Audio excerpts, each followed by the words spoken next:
Thank you.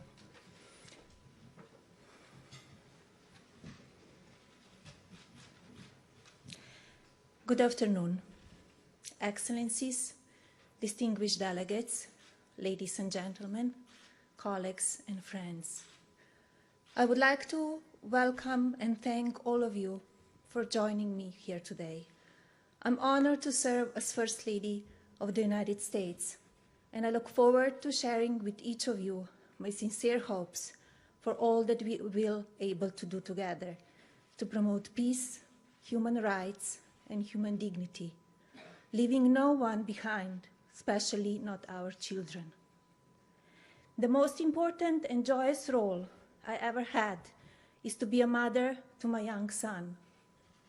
And what could possibly be more essential focus in everyone's life than that of loving, educating, and bringing up our next generation to be happy, productive, and morally responsible adults. Together, we must acknowledge that all too often is the weakest, most innocent, and vulnerable among us, our children, who ultimately suffer the most from the challenges that plague our societies. Whether it is drug addiction, bullying, poverty, disease, trafficking, illiteracy, or hunger, it is the children who are hit first and hardest in any country. And as we all know, the future of every nation rests with the promise of their young people. If we look at the present state of children in any society, we will see the future that our world can expect tomorrow. Show me your civic lessons of today, and I will show you your civic leaders of tomorrow. Show me your history lessons of today, and I will show you your political leaders of tomorrow. Show me the loving bonds between your families today, and I will show you the patriotism and moral clarity of your nation tomorrow.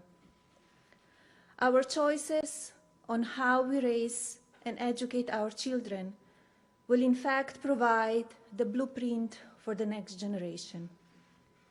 If we do not advocate a love of country to our children and the generations to come, then why would our children grow up to fight for their countries, founding principles and moral truths? If we do not teach our children the importance of helping those less fortunate, wherever they may be, then why would they become caring adults who dedicate themselves to charity? If we do not ensure that our youth redefine their nation of community to reach beyond their own backyards, their own schools, and their own town halls, then why would we accept to see a new generation of leaders with a moral conscience that includes all of humanity? When we join together as parents, caring for children, wherever they live in our own families across the street, across the nation, or across the globe, we claim our responsibility to the next generation to ensure they are prepared to accept the torch of leadership for the world of tomorrow. And make no mistake, this will always begin with us, coming together to embrace parenthood's noble calling. Nothing could be more urgent nor worthy a cause than preparing future generations for the adulthood with true moral clarity and responsibility. To achieve this, we must come together for the good of our children, because through them our future will be defined. Therefore, we must teach each child the values of empathy and communication that are at the core of the kindness, mindfulness, integrity, and leadership, which can only be taught by example.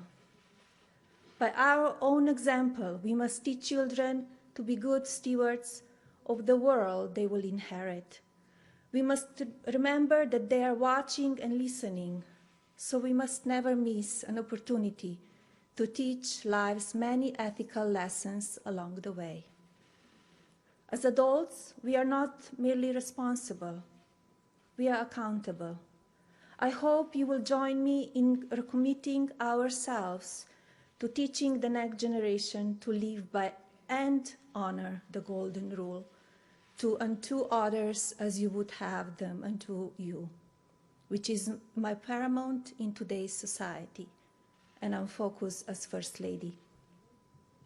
It remains our generation's moral imperative to take responsibility for what our children learn.